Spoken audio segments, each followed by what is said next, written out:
Panda is a secret code for a certain thing. If you're gonna touch my body, I gotta touch you. The revolution was televised and don't nobody give a shit. People just need to realize what they're looking at when they're watching the television. Everything is right in front of you. Because when you're dealing with somebody that's got addiction to that level, it is a 24-hour-a-day job.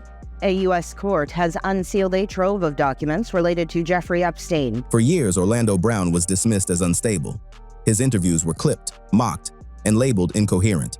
But when new court documents and renewed attention around Jeffrey Epstein resurfaced, some viewers began revisiting what Brown had been saying long before the headlines returned. Brown first publicly referenced Epstein in 2022, claiming the financier's operation extended into the entertainment industry. According to Brown, powerful figures shielded one another, and those who spoke out were either silenced or discredited.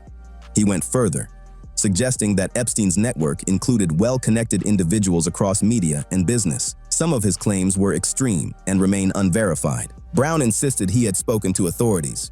He claimed he provided names. But he also said investigators were focused elsewhere at the time. Those statements have not been publicly confirmed. Online, reactions split. Critics pointed to Brown's history of erratic interviews and legal trouble.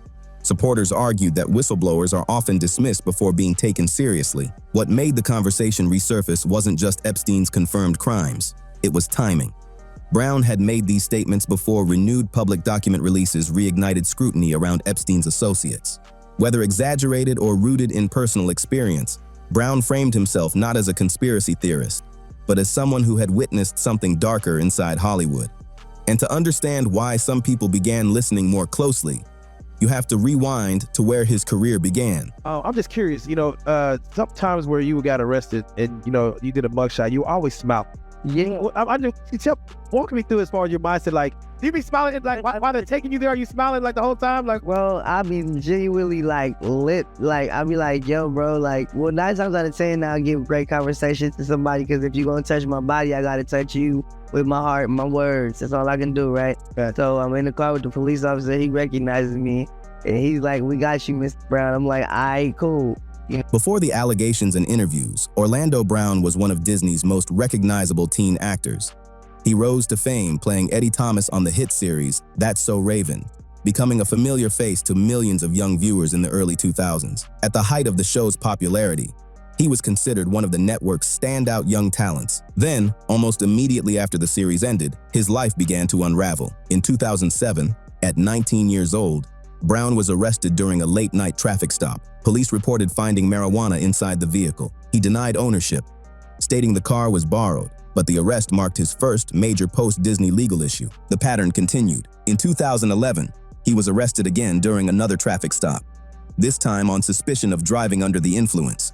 Court records show he later served jail time after failing to complete a court-ordered alcohol education program. By 2013, the situation escalated. Brown was arrested following allegations that he threatened a woman and her daughter. Audio recordings from the incident circulated publicly, damaging his image further. He later entered rehabilitation, but the legal troubles did not stop. In 2016, he faced another arrest related to an alleged domestic dispute. Additional arrests followed in the years after, including a 2022 incident involving threats during a family dispute. Each case added to a growing public perception.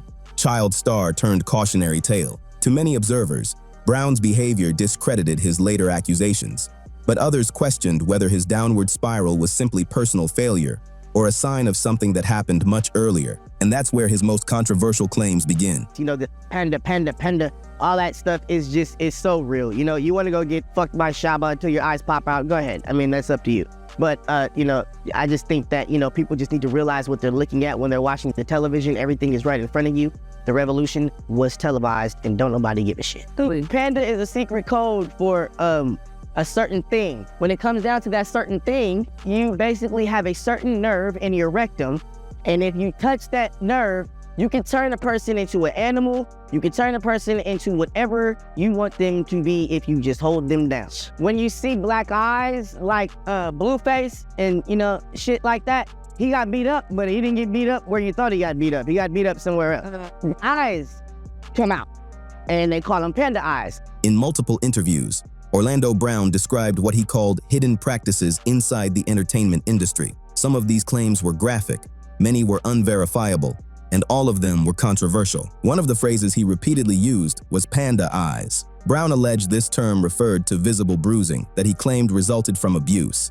He suggested that certain injuries seen on celebrities were not what the public was told.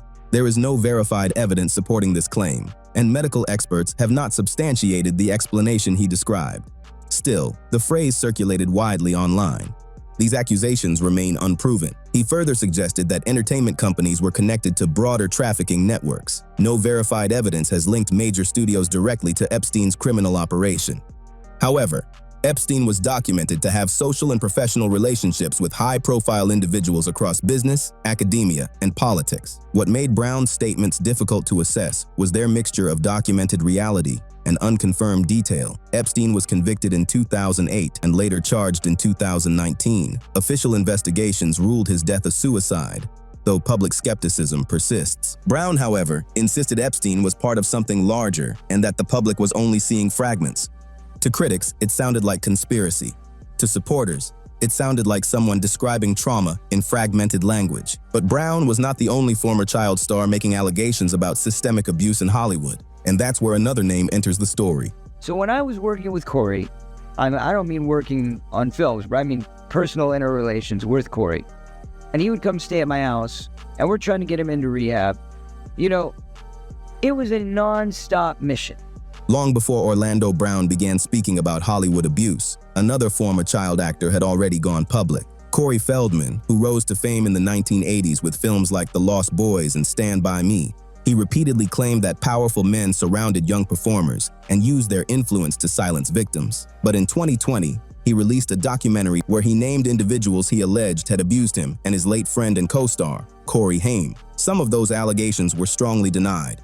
Others could not be independently verified. Feldman argued that a circle of older industry figures positioned themselves around successful young actors, offering mentorship and opportunity. He described what he called a culture of protection, where money and reputation prevented accountability. His claims resurfaced after the renewed focus on Epstein's confirmed trafficking operation. Though no evidence directly connected Feldman's allegations to Epstein, the broader public conversation about abuse and institutional cover-ups made some viewers reconsider earlier whistleblowers. The pattern critics pointed to was familiar: early fame, sudden behavioral changes, addiction, legal problems, and career collapse between the ages of 16 and 25. Skeptics argue this reflects the pressures of celebrity. Others believe it suggests something more systemic. Brown and Feldman never shared identical stories, but both describe power structures where young talent had little control. And that raises a larger question. If abuse exists within powerful networks, why does accountability seem so rare? Jeffrey Epstein's case exposed something undeniable. Wealth and influence can delay accountability. For years, he maintained relationships with politicians, executives, academics, and celebrities. His 2008 plea deal in Florida allowed him to avoid federal prosecution, a decision that later drew widespread criticism. More than a decade passed before federal charges were filed again in 2019. That timeline reinforced a belief many already held, that powerful people often operate under a different set of rules. Online reactions to Orlando Brown's claims frequently circle back to that point. Some argue that if corruption exists at high levels of business and government, exposure would be nearly impossible. Others counter that extraordinary claims require verified evidence, not assumption. Epstein's death in a Manhattan jail was officially ruled a suicide. 2 jail guards were charged with falsifying records, though the charges were later dropped as part of a deferred prosecution agreement. The circumstances continue to fuel public skepticism, even as official findings remain unchanged. Within that atmosphere of distrust, figures like Brown and Feldman gain renewed attention. Their personal histories complicate the narrative. Legal troubles, addiction, and erratic interviews weaken credibility in the eyes of some observers. Yet documented cases of abuse within entertainment prove that exploitation has occurred in certain instances. What remains unclear is scale. Brown frames his behavior and public breakdowns as consequences of something deeper. There is no verified evidence tying him directly to Epstein's island or confirming the specific rituals he described. Those claims remain unproven. But the broader issue, how power protects itself, continues to resonate. And until transparency replaces speculation, questions will continue to surface around Hollywood influence and who is truly held accountable. If power can shield wrongdoing for years, how do we separate proven corruption from unverified claims, and where should the line be drawn? Share your thoughts below, and click this video next to dive into an even deeper story about another public figure whose rise and fall raises similar questions.